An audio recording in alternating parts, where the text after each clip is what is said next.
موطا امام مالک کی شہرت جب پھیلی تو ہارون الرشید نے بغداد سے خط لکھا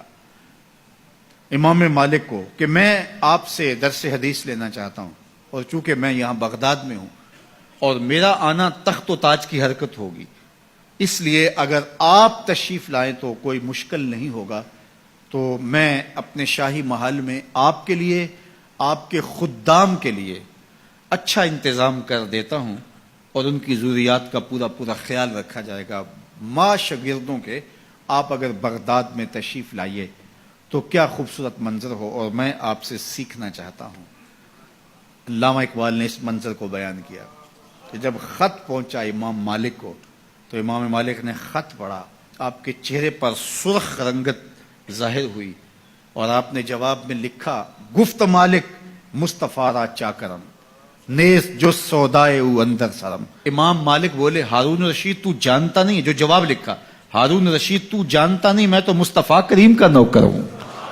میرے سر میں کسی اور کا سودا نہیں سمایا ہوا۔ اگر تجھے شوق ہے علم پڑھنے کا تو یہاں مدینے میں آنا ہوگا اور طالب علموں کے ساتھ مل کے دو زانو بیٹھنا ہوگا۔ میں نبی کی حدیث لے کے تیرے دروازے پہ نہیں آ سکتا، نبی کی حدیث سیکھنے کے لیے تجھے میری چوکٹ پہ آنا پڑے گا۔ وہ علم بھی تھا، وہ زمانہ بھی تھا۔ اللہ اکبر۔ تو طالب علم لازمی نہیں ہے کہ کوئی مدون نصاب پڑھے یا وہ کوئی ٹائم ٹیبل کا پابند ہو تو وہ طالب علم کہلاتا ہے۔ اگر 8 دن کے بعد آپ آتے ہیں جمعۃ المبارک کے اس اجتماع میں، آپ نیت یہ کرتے ہیں کہ میں سیکھنے جا رہا ہوں،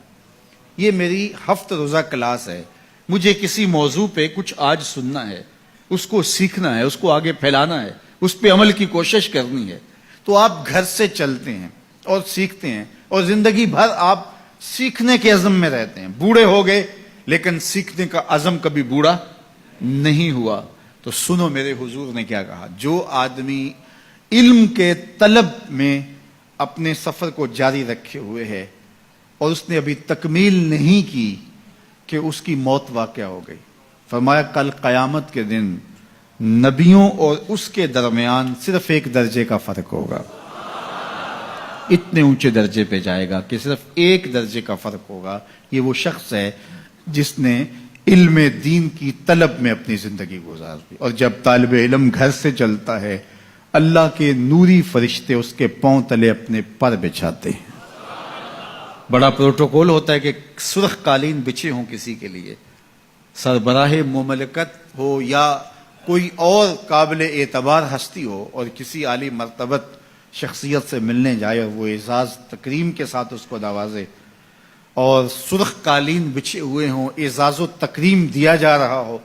لوگ کہتے ہیں یار انہوں نے تو ریڈ کارپٹ بچھا کر ہمارا استقبال کیا۔ برطانیہ میں یہ شاہی اعزاز ہے جو کسی کو دیا جاتا ہے۔